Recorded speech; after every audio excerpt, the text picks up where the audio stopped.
Kate Garraway's husband Derek Draper died earlier this month at age 56, just weeks after having a heart attack and almost 4 years after contracting COVID. The Good Morning Britain presenter is thought to have spent thousands of pounds each week on his complex care needs, while she also financed 2 trips to Mexico in a bid to get pioneering life-saving treatment for him.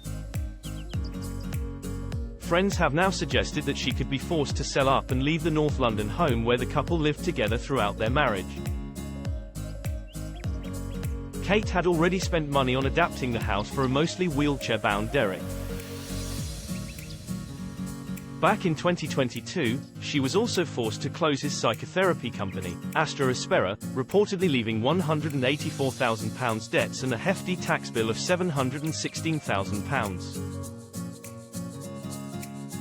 Meanwhile, another company, Prospero 100, remained open but saw its assets plummet that year.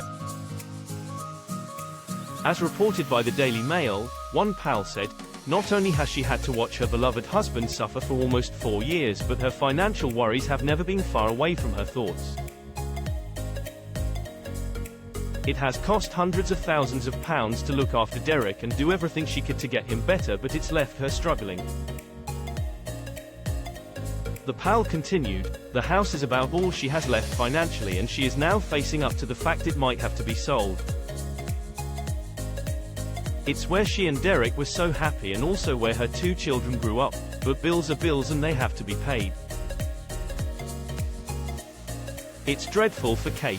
Meanwhile, Kate herself recently opened up about how it has been tough financially for her as she tries to stay afloat.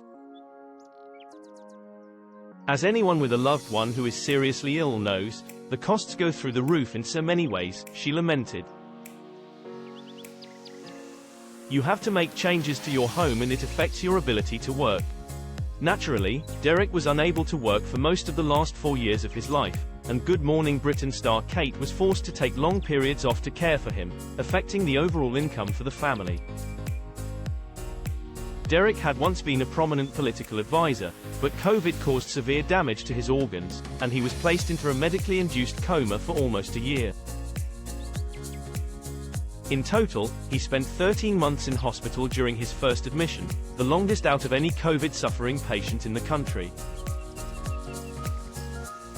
In the years that followed, he returned to intensive care multiple times after suffering sepsis, kidney failure, liver damage and even brain inflammation. He suffered a cardiac arrest after taking a trip to Mexico for treatment and, although medics were able to revive him afterwards, COVID complications continued to plague him and he died on January 5th.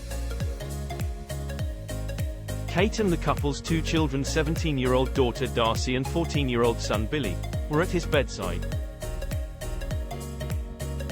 She later paid tribute to her beloved husband on social media, telling him, "Rest gently and peacefully now, Derek, my love, I was so lucky to have you in my life."